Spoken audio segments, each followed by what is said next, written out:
Ana Luísa, Quino, Gabriela, Heitor, Ian, Ingrid, Ítalo. O que mais aqui? Vamos ver. João Miguel acabou de entrar. Ah, Jailson. Jailson é nosso coordenador. Marcos, Maria Clara, Natália, Pablo, Ian, João Miguel, né, que entrou. É que é por letra, né? Leonardo está entrando agora, Leonardo Oliveira. Oi, Leonardo, Maria Luísa. Sabia, o povo tá chegando.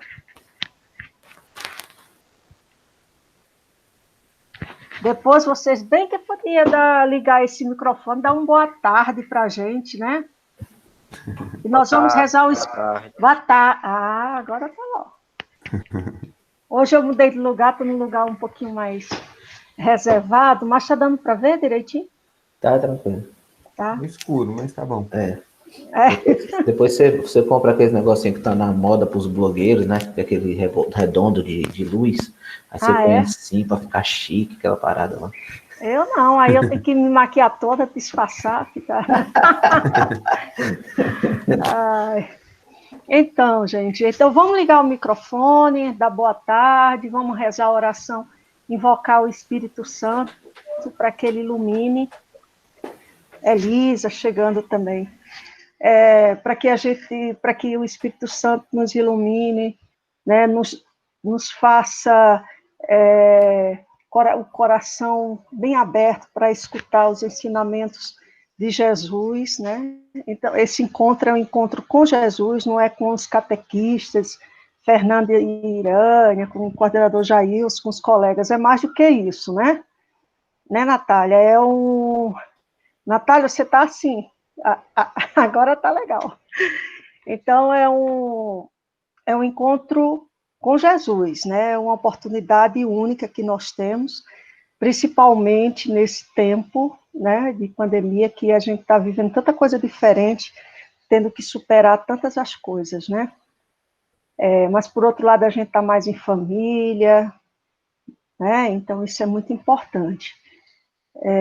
E hoje a gente vai dar continuidade a 2 encontros passados, porque os temas é sobre, né, como a gente celebra os mistérios de Cristo, e são temas, assim, muito profundos, que a gente, à medida, nesses 2 anos de catequese, né, Fernando, a gente vai aprofundando, mas é super importante, porque trata da liturgia, né, onde a gente conversa com Jesus, onde a gente aprende, né, os ensinamentos da Santa Igreja Católica, que é a nossa, e por isso tudo é importante a gente pedir o Espírito Santo.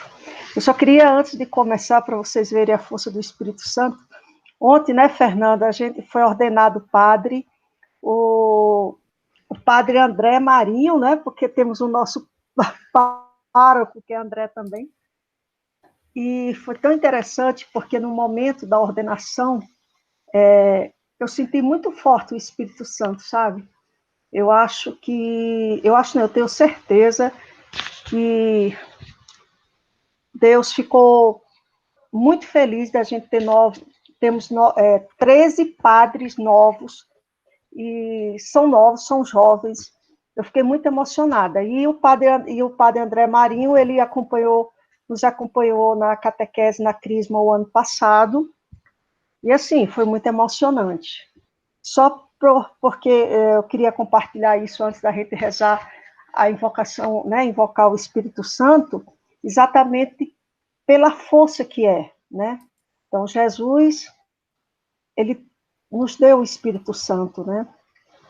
E como é importante. Então, ontem foi assim. Ontem eu fiquei assim muito tocada, porque eu acho que o Espírito Santo estava lá, assim, abençoando 13 novos discípulos de Jesus. Olha que coisa legal, né? É isso. Então, vamos começar, né? Vamos fazer o sinal da cruz, em nome do Pai, do Filho e do Espírito Santo. Amém.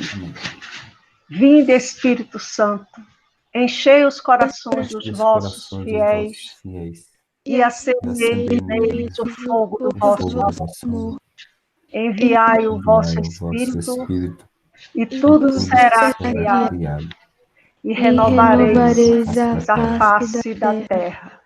Oremos. Ó Deus, que instruíste os corações dos vossos fiéis com a luz do Espírito Santo, fazei que apreciemos retamente todas as coisas e gozemos sempre da sua consolação. Por nosso Senhor Jesus Cristo, na unidade do Espírito Santo.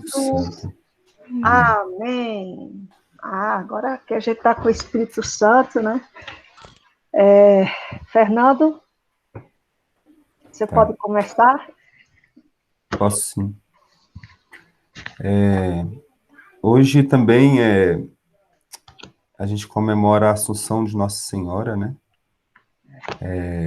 Na verdade, foi ontem, mas é dia 15 de agosto, mas a tradição coloca no próximo domingo a celebração, né, que é um evento, um acontecimento importante. Acho que a Irânia depois eu poder falar melhor.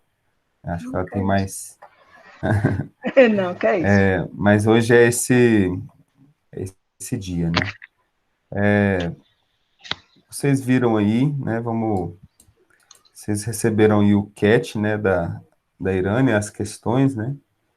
A gente está retornando, né? É bom a gente talvez tentar lembrar algumas coisas, né? A gente tentar puxadamente o que a gente já vem conversando, porque é uma continuidade. E hoje a gente vai falar um pouco continuar falando um pouco sobre a liturgia, né? O ano litúrgico, né? Toda essa questão. Quem recebeu o material, conseguiu dar uma lida, pode observar, né? Que nosso ano, ele tem as suas divisões, né? Ele segue um cronograma específico. Tem, inclusive, aqui no nosso próprio material, né? Johann Kepler, ele vai dizer o seguinte, que o ano litúrgico, com suas sempre novas atualizações e exposições da vida de Cristo, é a maior obra de arte da humanidade. E Deus mostra-se favorável a isso, né? Então ele vai dizer que esse ano litúrgico, ele sim é uma obra de excelência, né? E por quê? Né? A gente passa por esse ano, por todo esse calendário, e a gente às vezes nem percebe, né, o que está acontecendo. É bom a gente se atentar, né, ao que a gente vai buscar pensar um pouco hoje. Por que esse ano, né? Por que essas divisões? E como que isso aqui é importante para a gente, né? Então, o ano litúrgico ele vai começar aí no Advento, né? Que é o ciclo do Natal. A gente tem que observar que é diferente do nosso ano, do nosso calendário gregoriano, né? Então, ele tem essa diferença, e ele começa lá no Advento, lá antes do Natal. Então, ele tem o seu primeiro ápice no Natal, que a gente vai celebrar o nascimento de Jesus Cristo, e o ápice, o principal momento de todo esse calendário, o principal momento do ano, é a Páscoa, que é a paixão, morte e ressurreição de nosso Senhor Jesus Cristo. Isso é importante a gente ter em mente todo esse ciclo, né? E ele não está à toa aqui, ele foi feito de uma maneira que a gente consiga reviver, né, em memória tudo aquilo que aconteceu de maneira viva, e não somente a partir de ritos, né? Isso é bom a gente tentar diferenciar isso aí, é muito difícil, na real, porque a realidade é que a gente conseguir sair mesmo desse plano material, ele tem as suas dificuldades, né? Ele tem a sua forma, a gente observar as coisas invisíveis, dar esse valor a elas. A nossa humanidade parece que puxa-nos, né, para trás, né, para a gente não observar isso aí.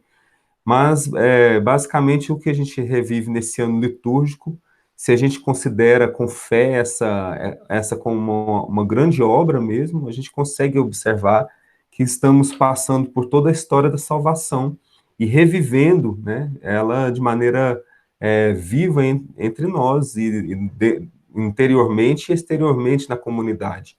Isso é uma questão muito interessante que se coloca, e é bom a gente ter essas perspectivas, que são a perspectiva da fé, em última instância, né? Vai dizer também um pouco, junto das nossas questões aqui, por que o domingo é importante, né? Então, ele é o centro aí do nosso tempo cristão, de forma que a gente, toda semana, revivemos a paixão, a morte e a ressurreição de Jesus. O domingo é esse dia, né, da ressurreição de Cristo. Ele é cada semana, o domingo é uma pequena Páscoa. E mais uma vez, é importante que a gente consiga fazer uma diferenciação entre esse tempo material, né, que a gente vai dizer, esse tempo secular, dos dias a dias do calendário, né, que vai ter o seu aniversário, que vai ter festas civis, que vai ter feriados, tudo mais, dia de aula, dia de trabalho, e a gente começar a inserir aí esse calendário aí da igreja. Nossa igreja, ela não tem ela não é ela não tem uma pátria, né? Ela não tem um lugar específico, né? Tanto que na outra questão que a gente vai dizer, o Yucat vai perguntar, a questão 190, o que significa a casa de Deus, né? Então, a casa de Deus, ela tem esse símbolo material. Eu achei bem interessante uma citação aqui mesmo no nosso material, que vai dizer o seguinte. Deixa eu pegar ele aqui. Ver. Ué, será que não foi aqui que eu vi? Peraí. Não sei se foi. Acho que não foi. Foi outro lugar que eu devo ter lido, então. Mas acho que foi aqui mesmo. Depois eu vou achar. Não, aqui, tá certo. Aqui, foi aqui mesmo. Paul de Lagarde, né? Ele vai dizer: a doutrina da igreja invisível segue-se a doutrina da religião visível, e a esta, necessariamente, o desaparecimento da religião. O que isso quer dizer, né? Por acaso eu lembrei aqui de uma manchete, né? Às vezes eu fico lendo coisa, eu lembrei agora da Sandy, né? Não sei se vocês viram isso aí, mas ela dizendo, não sou católica, eu não sigo o catolicismo, me considero muito espiritual, ela falou assim, né? E mais ou menos tem esse apagamento, né?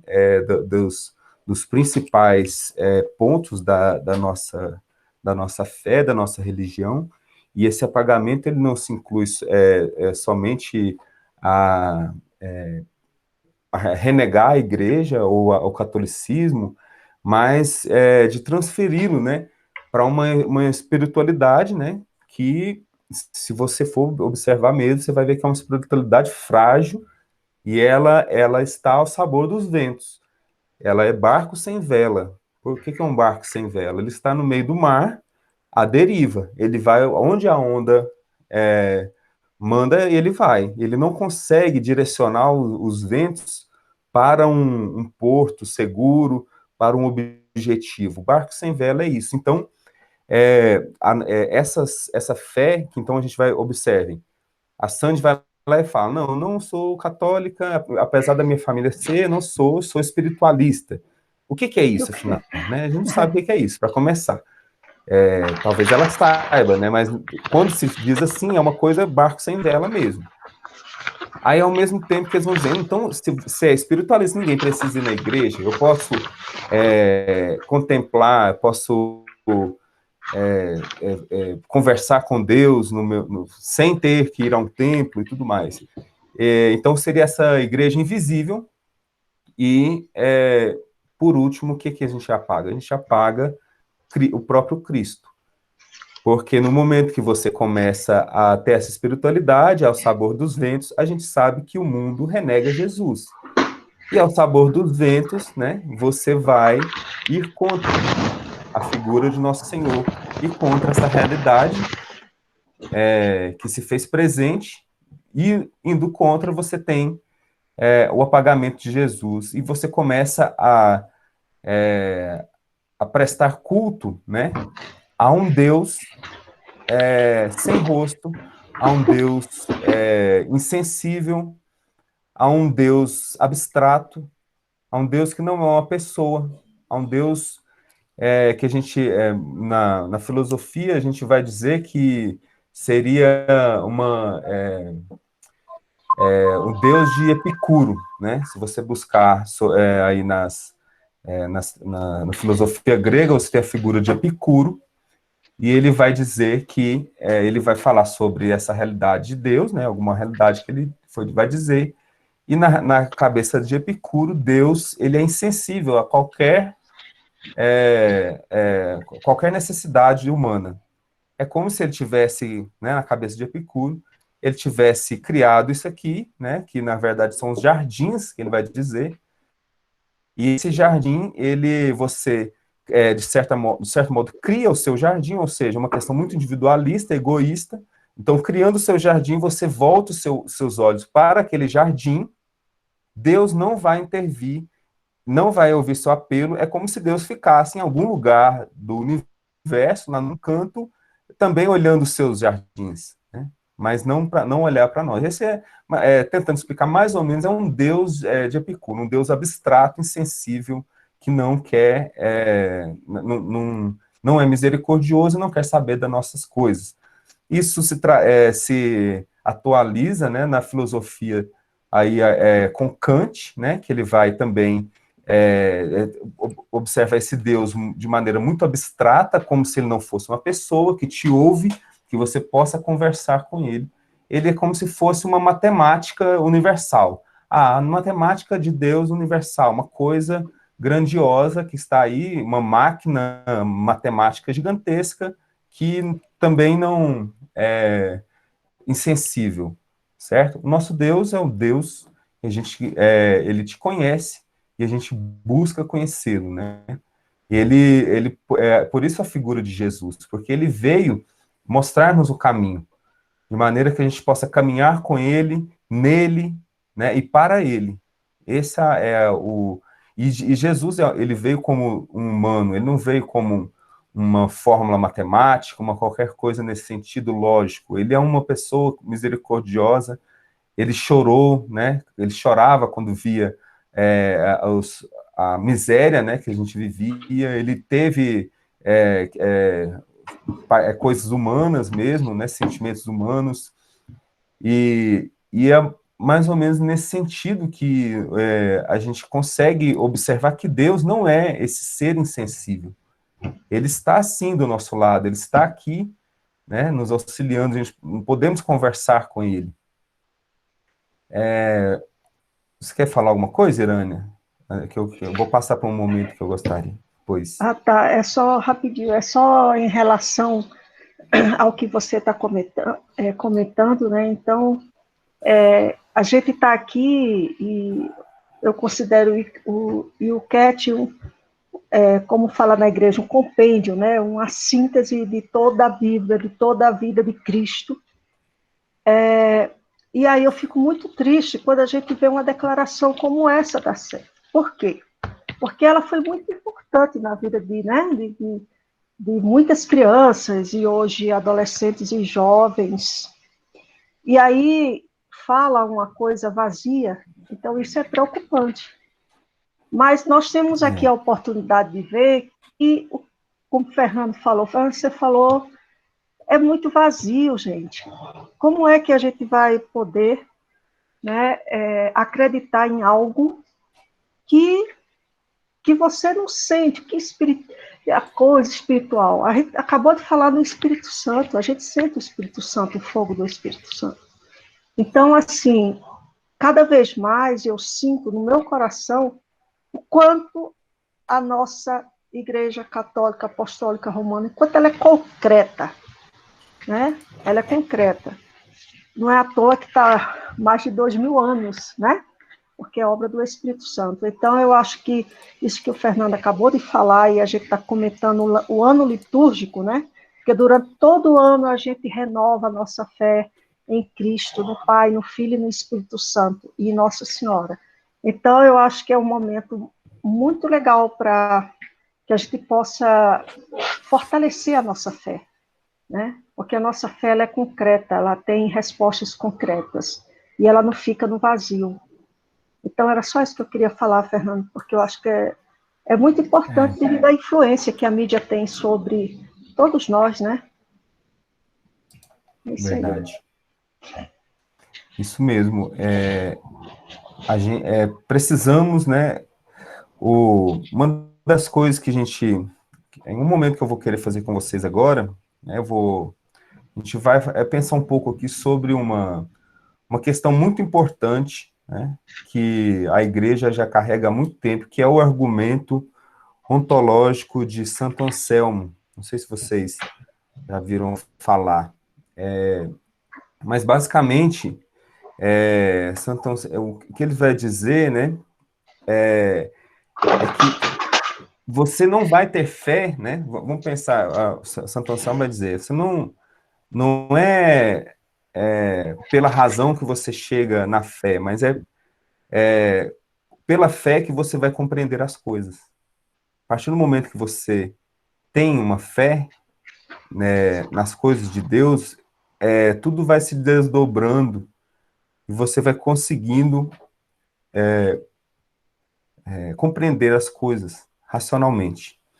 Então, o argumento ontológico de Santo Anselmo, a gente vai fazer um exercício. Ele foi muito importante. Santo Anselmo viveu por volta de 1033, ele nasceu em 1033, tá? No norte da Itália, tá? E ele teve as suas questões lá, suas conversões, não vem ao caso agora, né? Como aconteceu isso, o que acontece é que ele foi ser monge na Inglaterra, tá? Foi ser um arcebispo da Cantuária, na Inglaterra.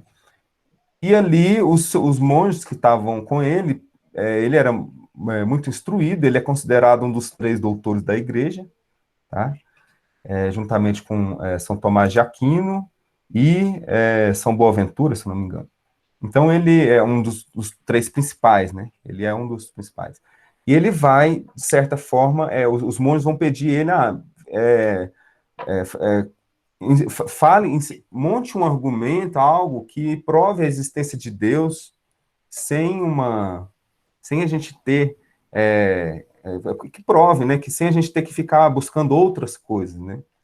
E ele foi, né? Com esse empenho, começou a pensar sobre isso aí. Não chegava a nada, até que quando ele pensou em desistir, né, essa questão já estava tão impregnada na mente dele que ele começou a toda hora vir essa questão, se aborrecer, né, aborrecê-lo, né, essa questão. Que ele disse, eu vou parar de pensar nisso aí, porque parece que não tem jeito de essa questão, isso não existe, não vai ter jeito de eu provar dessa forma. E aí, só que aquilo ali ficou na mente dele e ele até que teve o seu insight, e é o que a gente vai pensar agora, tá? Primeiramente, né, o que Santo Anselmo pensou? Ele gostaria de provar que nós acreditamos em algo maior, algo superior ao que está, né, nas nossas mentes. Ele vai dizer o seguinte, nós acreditamos com efeito que Deus é alguma coisa maior do que a qual nada pode ser pensado. Quer dizer o seguinte, vamos fazer um exercício. Tente pensar, né, pense a maior coisa a maior coisa que você consiga imaginar. Pense o que é o que é a maior coisa que você consegue imaginar. O que é na maior de dignidade, de poder? Qual é essa coisa? Faça esse exercício. Pode fechar o olho e pensar. Qual é a maior? Tente livrar sua mente de todas as outras coisas. Pense na maior, no máximo que você consegue.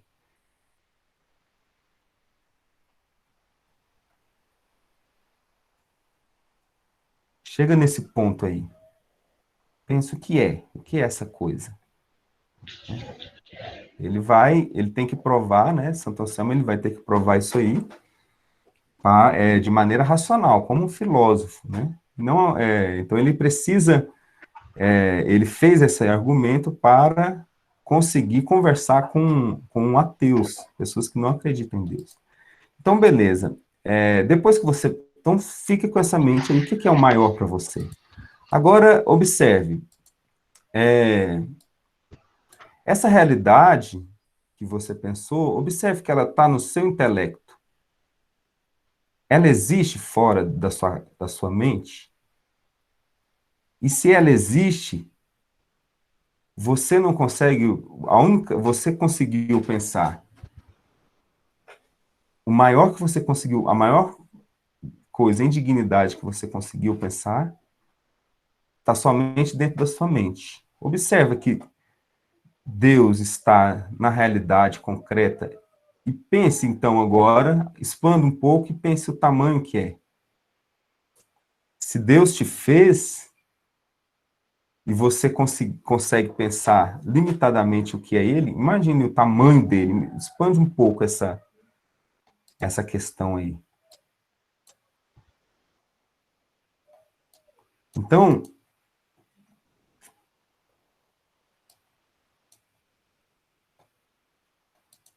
Não entendi como essa reflexão dele fez ele provar que Deus existe. Não entendi. vamos continuar. Vamos continuar. É um argumento difícil, mas a gente vai fazer ele. Então, observa. Aquilo maior do que o qual nada pode ser pensado. Não pode existir unicamente no intelecto. Então, observa. Quando você tem um argumento de alguém que diz que Deus não existe, é como se não existisse o nada ali. Agora, observa que algo existe de maior. E esse algo, né, para Santo Anselmo, ele não pode ser negado. Algo há de maior na nossa realidade. Você pode fazer uma compreensão, você pode compreender Deus, por exemplo, você pode pensar uma imagem de Deus, mas essa imagem sempre vai ser incompleta. A imagem, Deus é maior do que você pode pensar. Então, vamos continuar. Deste modo, alguma coisa maior do que a qual nada pode ser pensado existe tão verdadeiramente que não se pode pensar que não existe. Essa é uma reflexão, é uma parte dela. Então, você consegue pensar... Quando uma pessoa que não acredita em Deus diz Deus não existe, ela consegue eliminar a existência de Deus? Continuando. E este ser és tu, Senhor, nosso Deus, pois tão verdadeiramente existes, Senhor Deus meu, que nem se pode pensar que tu não existe. Então, você não consegue provar a inexistência, por exemplo, olha para sua mão. A partir do momento que existe, você não consegue provar a inexistência dela. Então, você também, algo que existe, ela vai ser infinitamente superior a uma palavra de dizer que ela não existe. Mas quem és tu, senão a suma realidade sobre todas as coisas? E existindo unicamente para si mesma, fez todas as outras coisas do nada. Não sei que... Vamos tentar compreender esse argumento, né? Primeiramente. Essa é a questão do argumento ontológico. A existência de Deus, ela está fora, ela está exterior ao nosso intelecto. Essa existência, ela é superior àquilo mesmo, né, que a criatura nós conseguimos pensar. Então, se Deus nos fez, quem nos fez, afinal? E aquilo que te fez, ele te colocou em plenas capacidades de vê-lo face a face, ou você vê por partes, como um espelho quebrado. Você não consegue ver Deus em sua totalidade, mas você já consegue pensar o quão grande ele é. Agora imagina, fora da sua compreensão, existe uma realidade, e essa realidade é Deus. No lugar que você caminha, para o qual você foi feito para Deus. Esse é o argumento. Não sei o que vocês... essa reflexão. Alguém quer falar alguma coisa? Antes da gente prosseguir?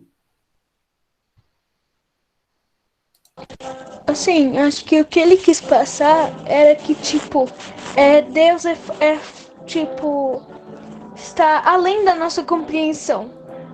E, tipo, não sei explicar direito, mas, assim, é bem complexo o argumento que ele deu. Mas, se alguém puder explicar aí pra mim, seria ótimo.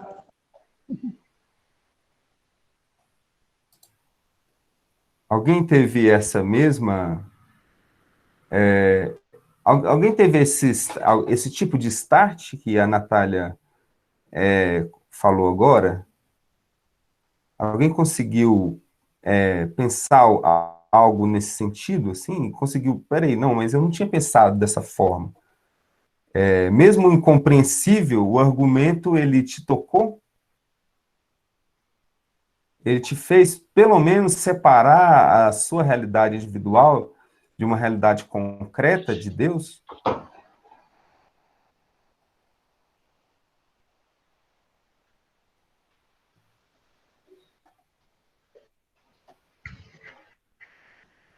Quer falar, Irane? Uma coisa? Até eu estou pensando aqui, o argumento é bem ontológico, a filosofia é bem profunda. Ele é complexo, e de explicar também. O que eu tentei fazer foi simplesmente um exercício, né? Eu não consigo também explicar isso direito, tá, gente? Esse exercício está proposto no livro dele. Uma forma, não em forma de exercício, mas a reflexão, né? E, basicamente, a gente precisa, se a gente fosse tentar uma explicação mais racional, seria nesse sentido, né? Como a nossa humanidade, ela nossa humanidade material, né? Nossa humanidade, nós somos temos as nossas limitações, né? De olhar, de compreensão, né? Igual em outros encontros a gente já conversou sobre como essa compreensão de Deus, ela vem pelos ouvidos, né? Vem pela visão, vem pela audição, pela visão, vem de diversas formas, você se sente tocado naquilo ali, e as realidades, né? No caso que a gente está dizendo aqui, as realidades da liturgia, desse ano litúrgico, ele está fora da nossa compreensão material. Por que você tem que se deslocar daqui para a igreja? Por que você tem que receber o pão, a Eucaristia na mão, de maneira concreta ali? Certo? O que acontece, por exemplo, na Eucaristia? É uma realidade invisível. Que realidade é essa? O que é a transubstanciação? Você transforma pão no corpo de Cristo? Como compreender isso?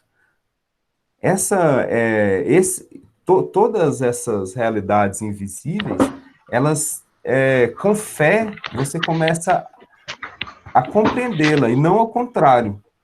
Se você partir da razão, você, de certo modo, a razão ela vai te dar alguns instrumentos, e esses instrumentos limitados vão te dizer que aquela Eucaristia é somente pão.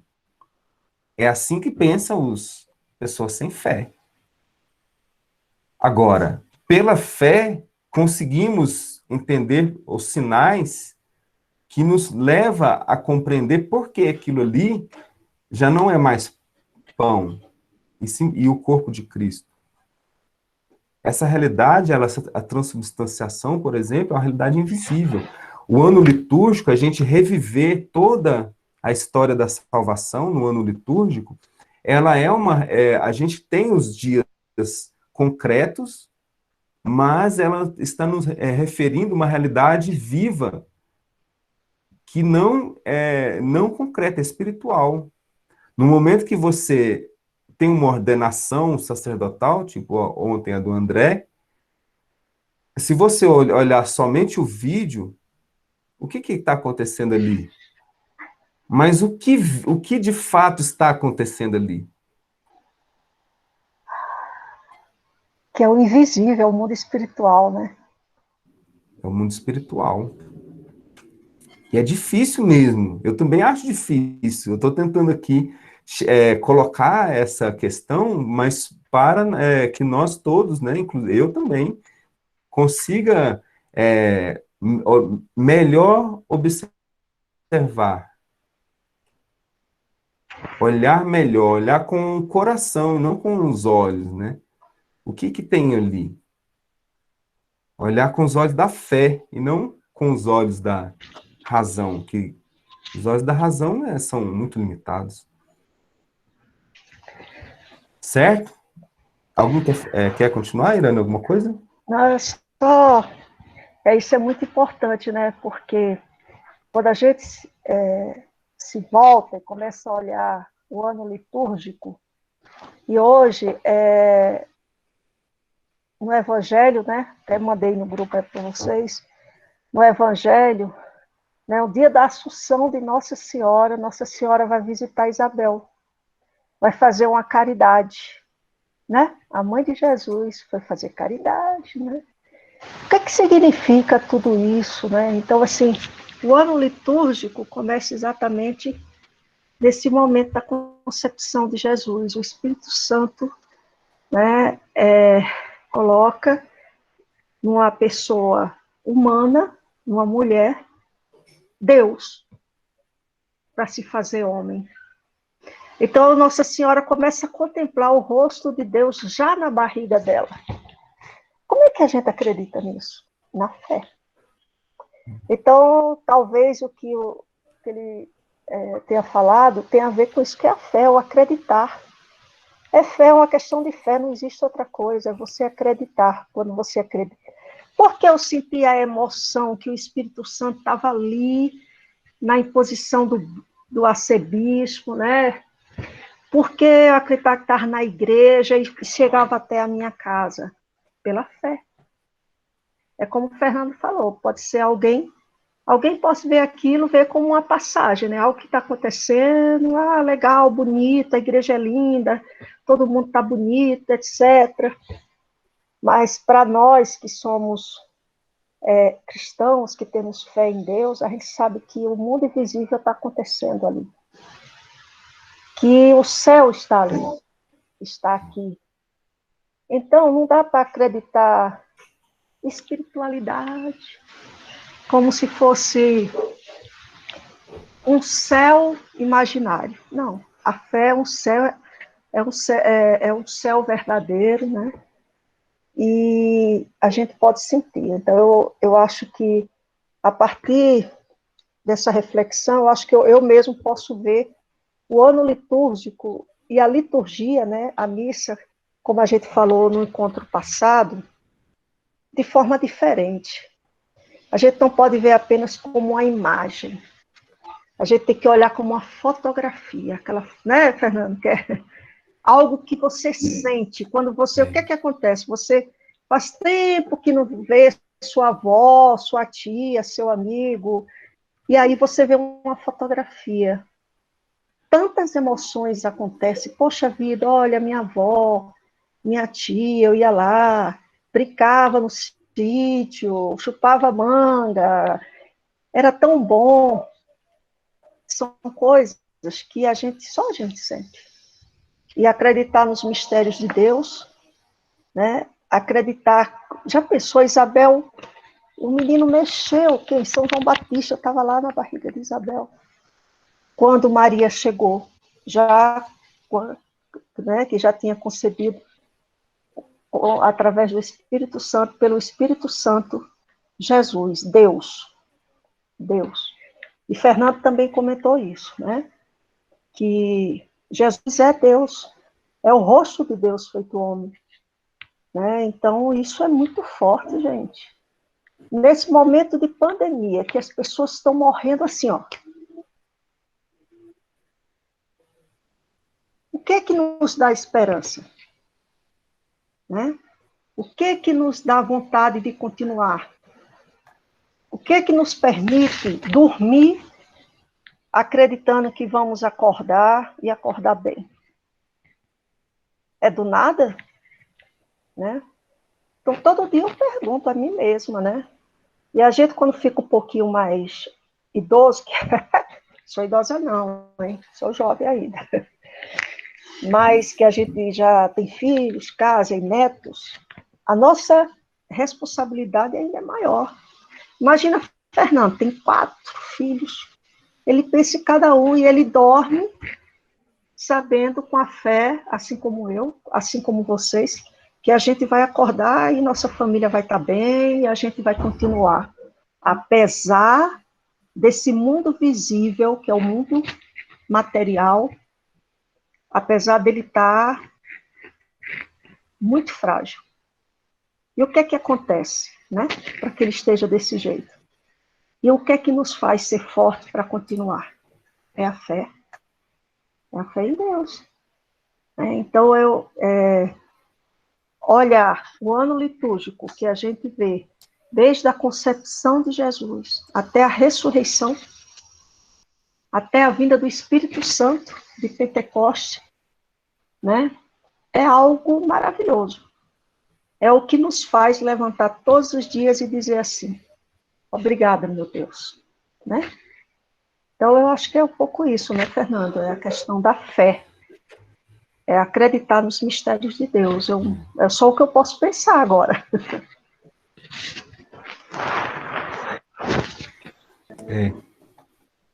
Com certeza. E aquilo que eu estava dizendo no início, é pela fé que você vai compreender.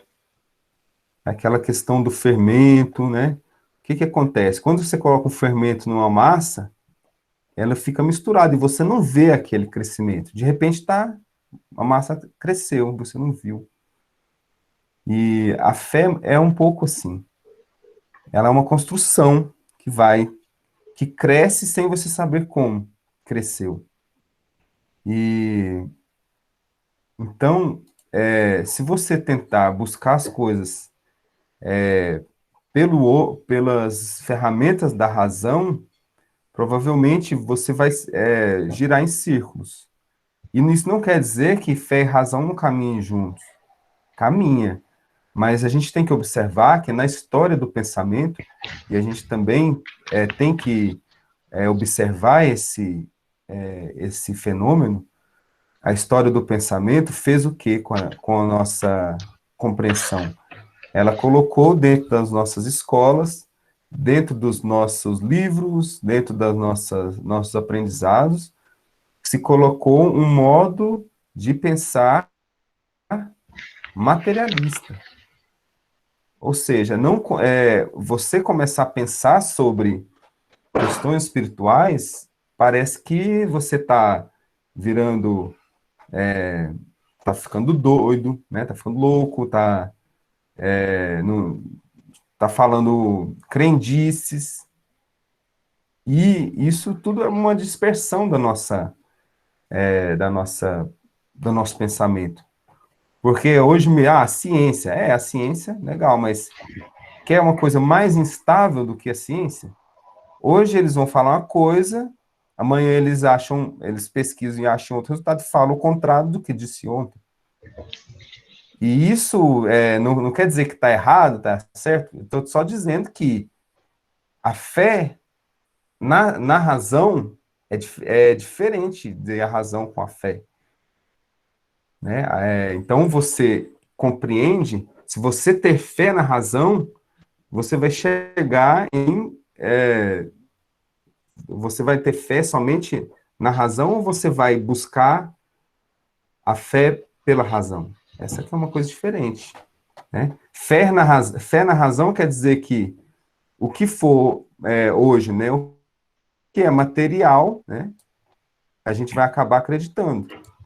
E isso é uma forma de que a gente precisa pensar melhor. As realidades espirituais, como a Irânia disse, elas estão aí, a igreja, o momento, a missa, né, ela tem uma outra realidade ali, e o que a gente consegue ver são sinais, e aí vamos na igreja invisível. Se você renega esses sinais, eu sou uma pessoa espiritual, mas e cadê? Aí você vai barco sem vela. Quais são os sinais que vão te colocar no caminho certo? Porque espiritualidade tem muitas. Né? O que é espiritualidade? Você pode estar enganado de repente, você acha que é e não é. E os sinais que tem na nossa igreja, nosso ano litúrgico, tudo isso, por que o autor disse ali que é uma das obras de arte? É porque conseguiu colocar dentro de um ano civil uma realidade invisível, uma realidade espiritual. Então, nesse sentido, a última pergunta aqui também do nosso material, pode a igreja alterar ou renovar a liturgia? E aí essa é uma questão que vai nos colocar também. A igreja, existem partes da liturgia que podem ser alteradas, outras não. Quais que não podem ser alteradas? É tudo que tem origem divina. Por exemplo, as palavras de Jesus na última ceia. Isso pode ser alterado? Eu tenho um amigo que ele uma vez me disse, né? Ele não acredita em Deus, é um ateu. E aí ele, não, mas o Papa, não, tá na Bíblia, tá tal, isso aqui. Mas a Bíblia pode mudar, é só mudar. Tipo assim, eles acham que a Bíblia é um conjunto de leis ao sabor dos ventos. Né? É um conjunto de leis que de acordo com a conveniência, é só ir ali, apagar e escrever outra coisa e pronto, tá tudo certo. Mas isso não é a nossa... a grande força, a nossa fortaleza é exatamente de observar que essas coisas não podem ser mudadas. Não podem porque não são modificáveis. Não é uma lei que você, ao sabor dos ventos, se 300 mil pessoas pedem, você lá e muda e pronto. Não é assim. Então, e por que isso? Aí a gente volta na questão das realidades materiais e as realidades espirituais. O que está escrito ali, daquela forma de se fazer, ela tem um porquê, e não foi um qualquer um que colocou ali. Muitas coisas foram o próprio Jesus, né, contada pelos evangelistas, né, e a liturgia foi definido muitas coisas por grandes doutores, grandes santos, pessoas iluminadas pelo Espírito Santo. Não foi alguém ali, não foi, por exemplo, o STF que foi lá, não, modifica isso aqui. Não foi um conjunto de pessoas que a conveniência fez. Então, algumas coisas da liturgia mudam, outras não. Algumas se adaptam. Uma discussão que teve muito forte nos tempos atrás foi a questão dos padres, né, poderem casar ou não. Né? Você lembra dessa, Irânia? Sim. Então, até recentemente, novamente, né, veio a tona. Foi recente. E assim, sabe falar um pouco, tem até a ver com o pessoal lá da Amazônia, né? Você andou muito por lá, né? Então, essa questão toda, né, de mudar ou não, e aí houveram tantas discussões, inclusive, por que não a mulher vai ser ordenada, por que não... Aliás, isso é o tempo todo que é questionado, né? Mas nós católicos, né, e o Papa diz, que o Papa deixou, que o Papa... Não, o Papa Francisco, ele fez o quê? Vocês querem discutir o assunto? Quero. Aí ele convocou o sínodo, que é uma reunião, né, e disse, então, discutam. Por exemplo, eu tive muitos anos trabalhando na Amazônia, mais de 15 anos naquelas regiões. O que eu posso dizer? Não somos, não é a liturgia que tem que mudar, somos nós que temos que mudar, né? E quando Deus escolheu, e quando Jesus escolheu, ele disse, deixe tudo e me acompanhe. Foi assim que ele falou. Larga a família, não é que você vai abandonar a família, não é isso, é que ele disse que a prioridade é ele, é Deus. E que não dá para fazer esse trabalho, e eu acredito nisso, não dá para fazer um trabalho inteiramente para Deus se eu tenho outras preocupações, né? Então, e o ser humano, a família, nós que somos leigos e participamos, quando a gente participa de um momento como esse, a família ficou de lado. Mas como nós assumimos um compromisso do casamento, o nosso compromisso é com o casamento. É diferente de um padre, de uma freira. E o sacramento que ele assumiu, o que ela assumiu, é da ordem, de servir somente a Deus. E isso é importante na vida prática, né? Quer dizer, como trabalhar toda a vida espiritual, a caridade, né, a evangelização para Deus. Só para Deus. Então, essa é uma discussão que a nossa igreja faz. E também, quantas vezes Jesus, eu estava vendo, Jesus falava sempre por parábola, né, e também exemplos que ele dava a Pedro, quando ele pergunta assim, Pedro, tu me amas, né? E aí, quando ele também falou para Pedro, os apóstolos, quem disse que eu sou? Aí, você é o Filho de Deus, é Jesus. Mas não não foi você que disse, você vai ser meu sucessor porque foi o Espírito Santo que soprou em você. Quer dizer, são tantas as coisas que Deus, feito Jesus, falou para a gente, que mostra, e que está na Bíblia, que é o que Fernando estava falando, que não pode ser mudado, porque são palavras de Deus, ela foi escrita, ela mudou, ela era em grego, passou para latim, para as línguas foi traduzida, né? Mas é a mesma coisa, não mudou. Muda a parte prática para que a evangelização chegue até as pessoas. Mas isso não quer dizer que a gente vai mudar a forma, né? Agora eu vou ser toda... para eu chegar perto daquele jovem, ser legal, vou desconsiderar a hóstia consagrada. Não pode. Eu acredito que a hóstia é Jesus. Como é que eu vou desconsiderar? Que o vinho lá consagrado é o sangue de Jesus. Como é que eu vou desconsiderar? Então, e toda vez que a gente aprofunda, a gente vê que a gente precisa, né, se eu faço uma opção pelo casamento, pela vida dois, ou pela vida consagrada, tem muitas pessoas que casam, mas vivem em irmandade católica, como na Canção Nova, né, e outras, que as pessoas se consagram, né, e são leigos. Aí vem os padres, os bispos, né, que o compromisso deles é com Deus. Só Deus. Ontem eu estava observando quando deita, né? Quando eles vão receber o Espírito Santo da consagração, todos deitam. As freiras também fazem esse ato. É a total entrega. É tipo assim, agora eu não sou mais André. Eu sou um discípulo de Jesus. É diferente. Então, mesmo na Amazônia, mesmo nos lugares distantes, não justifica a gente quebrar porque não é tradição, é uma lei de Deus, né? E não poder fazer essa entrega.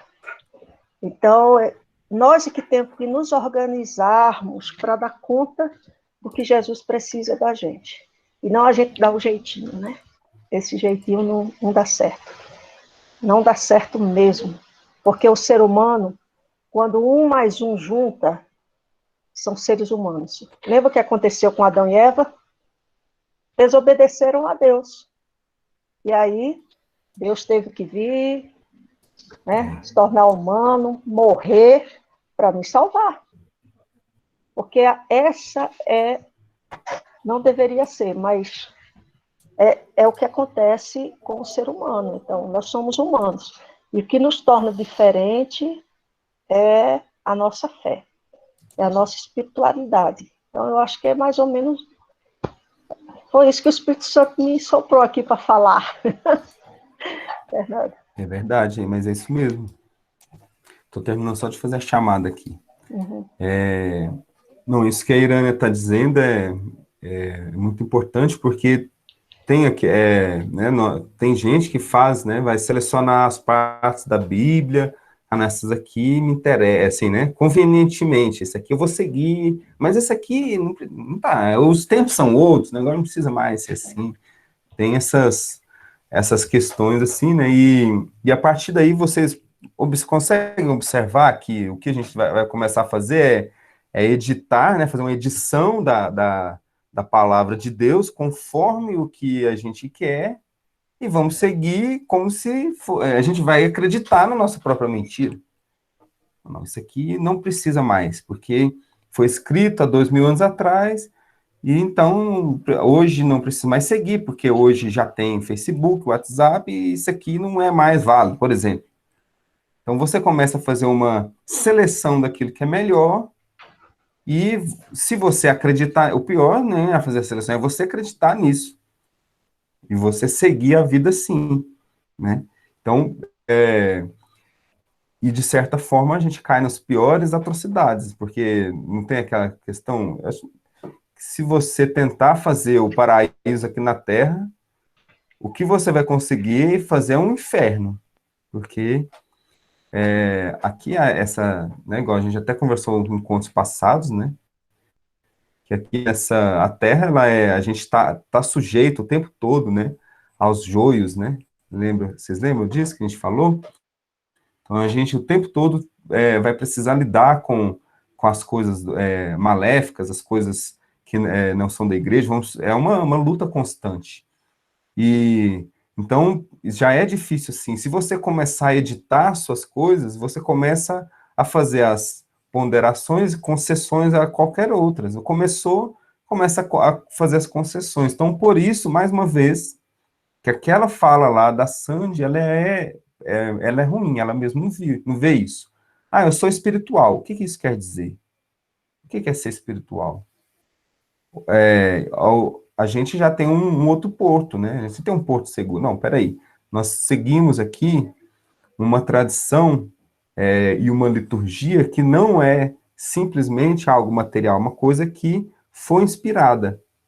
E nessa inspiração, com fé, nós acreditamos que ali sim, né, alguma coisa vamos tocar do caminho, vamos nos orientar melhor, ao invés de você ficar ao sabor dos ventos, barco sem vela.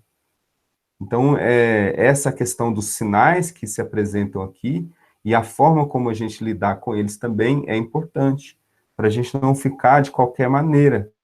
Faz uma concessão hoje, daqui o ano que vem você já está com 10 concessões, depois você já vai estar com 100, e aí daqui a pouco você nem se vê mais católico, você se concedeu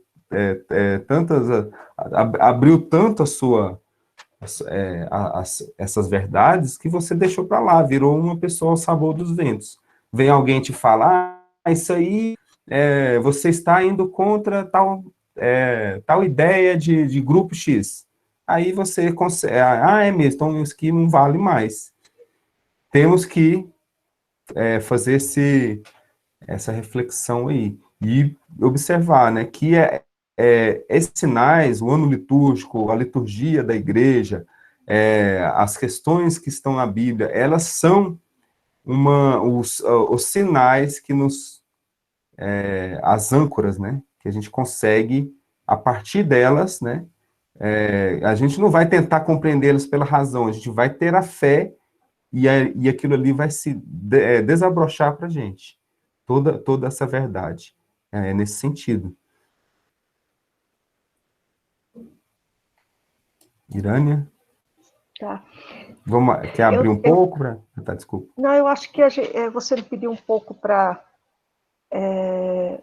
falar da Assunção de Nossa Senhora, né?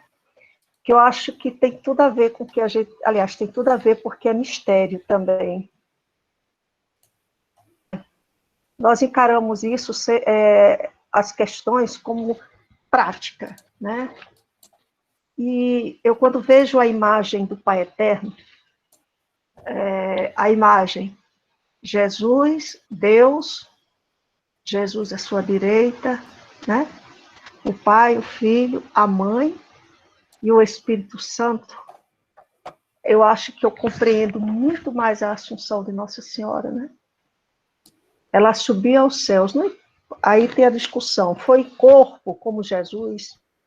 Não é essa a questão é o mistério da fé. Que Maria, ela foi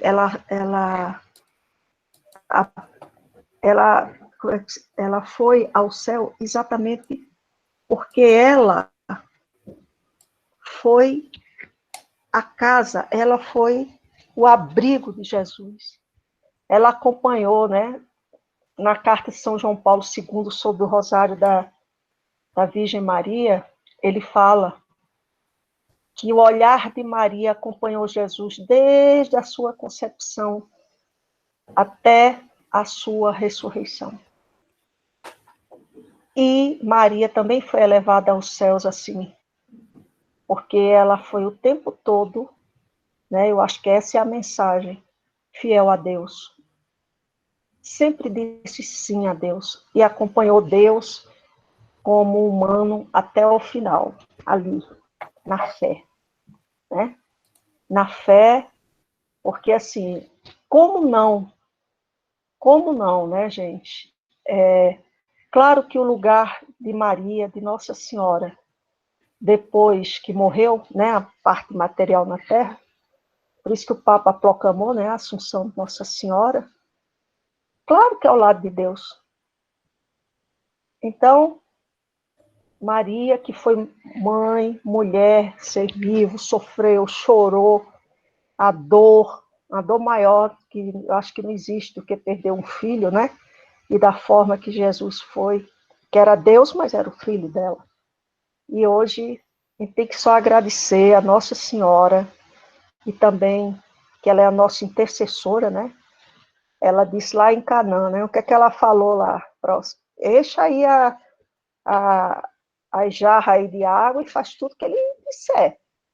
E aí eles encheram e a água se tornou o melhor vinho. Isso já era uma sinalização de Deus para a gente, né? Que Maria ia indicar o caminho para nós humanos, por isso que é a mãe nossa, né, da humanidade. E hoje é um dia muito, muito, muito feliz, que é que a gente vê exatamente que a gente pode também fechar os olhos e imaginar, né, como as pessoas que imaginaram a imagem do Pai Eterno, do Pai, do Filho e do Espírito Santo e de Nossa Senhora. Então é assim que Nossa Senhora está lá perto, no mundo espiritual, protegendo, abençoando e sendo a nossa advogada, né? Porque o tempo todo a gente falha, quer ser perdoado, mas perdoar o outro é difícil, né?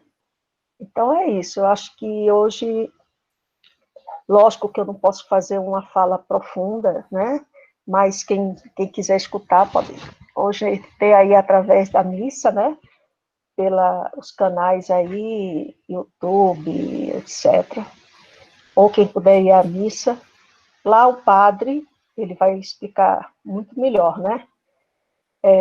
Mas para mim, a minha mensagem é essa, que eu vejo Maria ali ao lado de Jesus, Nossa Senhora, com a força do Espírito Santo, seu esposo, tudo dela, iluminando a gente, assim como Nossa Senhora das Graças, só graça. E vamos pedir, porque quando a gente pede, ela intercede. Eu tenho fé. É isso, né? Bom, é isso aí, pessoal. Vamos partir para as orações finais, Irânia? Bom, alguém quer? Antes de Sim, fazer a claro. oração, desculpa sair do contexto, mas é porque é o seguinte, a minha cunhada, ela tá no hospital, respirando por máscara de oxigênio, tá com falta de ar, que ela pegou Covid-19. E eu queria rezar por ela também. Ah, com Qual o nome certeza, dela? Natália. Jéssica. Tá, vamos oferecer essa intenções da Jéssica para melhora, pronta recuperação, que ela consiga melhorar e sair, né? Voltar para sua família. Amém. E, Natália, você não está fora do contexto, você está totalmente dentro do contexto, porque você está encerrando o nosso encontro hoje com um testemunho de fé. Se a gente pede para todos fazer uma oração do Pai Nosso e Ave Maria com intenção para que a Jéssica consiga todo o tratamento que ela precisa e se recupere e volte para o seio da sua família, é porque nós temos fé. E tenha fé, minha querida, tenhamos fé todos, nós vamos rezar e vai ser tudo de acordo com a vontade de Deus, com a intercessão de Nossa Senhora. Eu tenho fé nisso. Alguém Vamos então? alguém quer pedir para outra intenção? Se quiser, pode abrir o microfone. Eu queria pedir intenção do meu filhinho Salvador, que está com uma febre, para ele melhorar também. Né, Amém. Vamos rezar. Quem quiser pode abrir o microfone.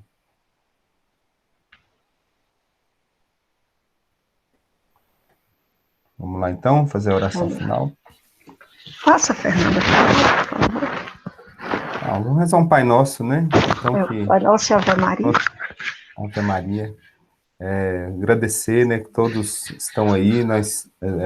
Todo o encontro a gente está com essa quantidade de catequizandos, né? Acho que estão todos voltando. Agradecer a vocês pela presença. Se tiver alguma questão também, pode perguntar para a gente no WhatsApp, em outros meios. E vamos rezar a intenção da Jéssica, Salvador, todos vocês, a família de vocês, que sejam abençoados essa semana e que todos podemos estar aqui novamente na semana que vem. Amém. Pai nosso, Que estais estás nos nos céus, céus, santificado santificado seja seja o vosso vosso nome. nome. Venha a Venha a nós o nós o vosso vosso reino. reino. Seja Seja feita feita a a vossa vossa vontade, vontade, assim na assim na terra terra como no como no céu. céu. O pão O nosso pão de cada nosso de cada dia dia nos nos dai dai hoje. hoje. Perdoai Perdoai as as nossas nossas ofensas, ofensas, assim como assim como nós nós perdoamos a perdoamos a quem nos quem tem nos tem ofendido. ofendido. E não nos Não nos deixeis deixeis cair em tentação, cair em tentação, mas mas livrai-nos do livrai-nos mal. do mal. Amém. Amém. Ave Maria, Ave Maria, cheia cheia de de graça, graça, o Senhor o é Senhor é convosco. convosco. Bendita sois Bendita vós sois entre as vós entre as mulheres, mulheres. bendito Bendito é o é o fruto fruto do vosso do vosso ventre, ventre, Jesus. Jesus. Santa Santa Maria, Mãe de Maria, Deus, Mãe de Deus, rogai rogai por por nós, nós, pecadores, pecadores, agora e na agora e na hora hora da de nossa nossa morte. morte. Amém. Amém. Pai, Filho e do Espírito Santo. Amém. É isso, gente. Natália, força, querida, força para sua família e tenha certeza que Jesus e Nossa Senhora está com vocês. Segura na mão de Deus e vai. Vai dar tudo certo. Amém. Isso, Fernanda. Então, é isso aí, pessoal. Obrigado, até a semana que vem. Até semana Fiquem que com vem. Deus. Tá. Obrigado, Irânia. Com Deus. Obrigada, Fernando. Obrigada a vocês. Já estava com saudade, hein? Então, tchau. Tchau. Tchau. Tenha uma boa tarde. Tchau. Boa tarde para Boa todos. tarde.